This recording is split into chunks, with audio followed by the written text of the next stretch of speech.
Now, if you thought that Joe Maddon was safe as skipper of the Halos, you are a loser. You are greatly mistaken, as Joe Maddon has exited stage left, and the devilishly bad baseball team in Southern California has kicked Joe Maddon out of heaven, or at least the clubhouse. Hired with much fanfare, beloved for his quirky approach to managing professional baseball, Joe Maddon, on a random day in the middle of the week, was unceremoniously dumped as the leader of the Halos. The general manager, someone named Perry Mananson, I don't know who that is, but he claimed it was his decision on a whim to fire the popular skipper.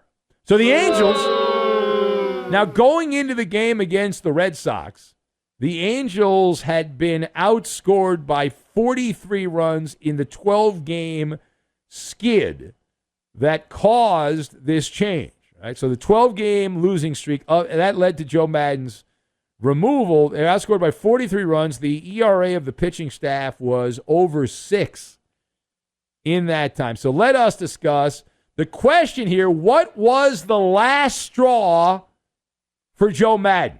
What was the straw that broke the camel's back? So I've got Quentin Tarantino, Milk Duds, and Hippie Van.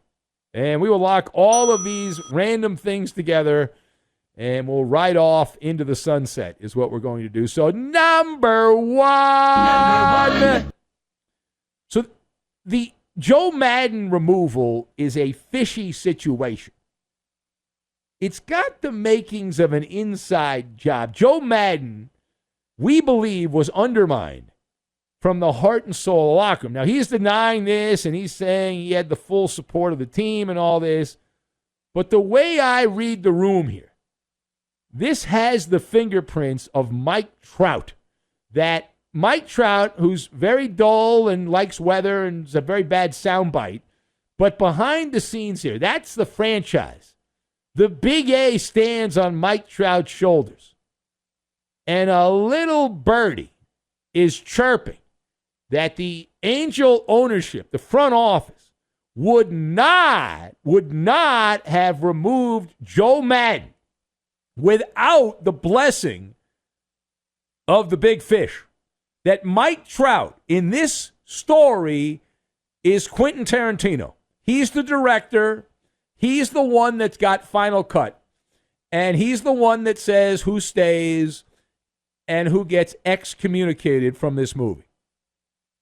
And if he had gone to bat for a skipper, we assume that the Angels ran this by Mike Trout. If he had gone to bat and said, you know what, this guy's really good. I don't want Joe Maddon to not manage this baseball team. He's done nothing wrong. Why would you get rid of him? If that conversation had happened, then Joe Maddon would still be hanging out in Anaheim coaching the fledgling baseball team there. But he's not. But wait, there's more. There's a Rasheed Wallace quote from years ago that resonates in my head. That ball don't lie, right? Rasheed used to say that, NBA player Rasheed Wallace, and it was his line whenever there was a shady foul call. Rasheed would say that, and he would say that as the player was shooting foul shots, and he said inevitably he would say it after somebody missed a foul shot. Like that was karma. That, hey, that should not have happened. You were the benefactor of that or the beneficiary of that, and so you're going to miss one of the foul shots or both of them. And I bring this up because if my theory is correct that Mike Trout did not go to bat, if you will, for Joe Maddon, then ball don't lie applies here, that old line from Rasheed Wallace, because Mike Trout playing in the game, which would turn out to be loss number 13 for the Angels, hurt himself. He was taken out of the game. He was pulled out of the game, hurt himself running to first base. Things that make you go, All right, second point. So what are the chances that Joe Maddon was really the problem here? So the answer to that is slim to none, and Slim has actually gone on vacation to the Caribbean. Joe Maddon is the ambassador. He's the folksy skipper with the whimsical anecdotes. Maddon's shtick, his shtickala, is mostly to put the media in a trance-like state. Now, is it true that his propensity to work around the analytics ruffled some feathers? I would say, sure, that's very likely the case. More than one time during this record-setting losing streak at the Big A, Joe Maddon went against the almighty analytics, and it backfired. In fact, there was a game against the Phillies over the weekend. The Angels brought in their closer. The closer had horrific numbers against Bryce Harper, and Maddon left him in there, went against the analytics, and it would have been fine if Bryce Harper hadn't hit a grand salami, but he did. The biggest problem, though, for Joe Maddon, the fatal flaw that caused him to lose his job, he wasn't the problem. The Angels lost again. Joe Maddon wasn't managing the team for loss number 13 against the Red Sox. That was Phil Nevin in the dugout as the interim manager. But the biggest issue for Maddon is that his key players sucked at a time you cannot suck. They went from studs to milk duds. Shohei Ohtani, MVP. Oh, my God, he's so good. Not right now, he's not. Now, going into the time Maddon got fired, so the 12-game losing streak, which is now 13, but the first 12 games, Ohtani, 39 at-bats, 7 hits. That's a 180 batting average during the first part of the losing streak. And on the mound, Ohtani had 2 starts. He pitched 9 innings, gave up 9 earned runs. 9 earned runs, that's an ERA of 9. Even I know that. 9 innings, 9 runs, that's an ERA of 9, and an 0-2 record against Toronto and the Yankees. But wait, there's more. Mike Trout, the coach killer, Mike Trout. 44 at-bats in the first 12 games of the losing streak, 5 hits, a 114 batting average. Stanky McStank, Mike Trout. So you got a couple of MVPs that are playing like bush leaguers.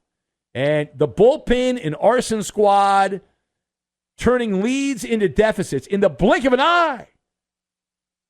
And spoiler alert, they did the same thing in game number 13. Joe Maddon not managing, same scenario. Angels had a lead, 6th inning, and the Red Sox came back and eventually won the game down the line. And we'd also like to point out that for the Angel publicity department, karma is a boomerang. I tried to warn you.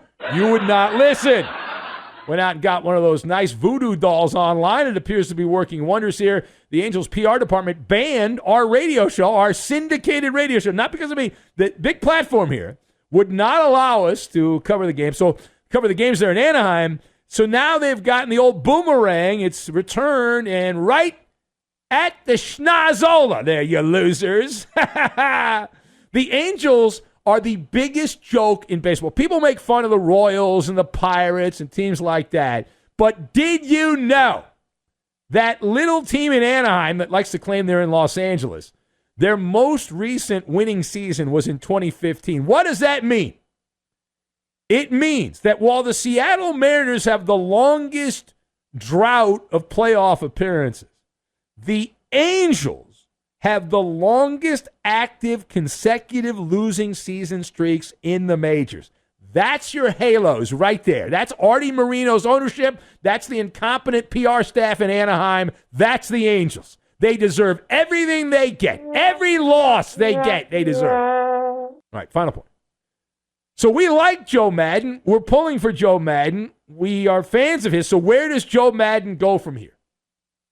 He says he wants to manage again. We predict that initially what he's going to do is have a nice long road trip, get that old Volkswagen van going, spreading peace and love. I advise cruising up Pacific Coast Highway there in his hippie van covered in sunflowers and odd bumper stickers and smoking the peace pipe along the way there.